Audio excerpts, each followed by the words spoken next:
2 দিন কাজ করছি। তো এখানে 2000 টাকা আছে। 2000 টাকা আমাদের ঈদের মার্কেট পুরা ফ্যামিলির। তো আমার বাপের আমার বাপের কিছু নাই, কারণ সেইভাবে আমি চলি। 10-20 হাজার টাকা নিয়ে মার্কেটে যাওয়ার মতো সামর্থ্য আমাদের নেই।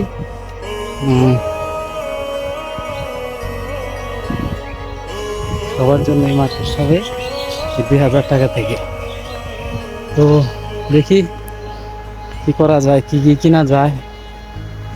বাবার জন্য একটা পাঞ্জাবি কিনবো, মার জন্য একটা শাড়ি, ও আমার জন্য একটা টি-শার্ট নিতে পারি। তো তো পাঞ্জাবির দোকানে আসলাম। তো দেখি এখন কোন পাঞ্জাবিটা পছন্দ হয়, তো সেই পাঞ্জাবিটা নিয়ে যাব। আর আমার জন্য একটা শার্ট নিলাম 100 টাকা দিয়ে। তো 100 টাকার শার্টটা অনেক ভালো হয়েছে। 30 টাকার গাড়ি ভাড়া দিয়ে বাড়ির দিকে আসতেছি।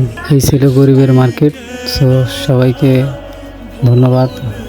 নেক্সট ভিডিওতে দেখা হবে। আসসালামু আলাইকুম।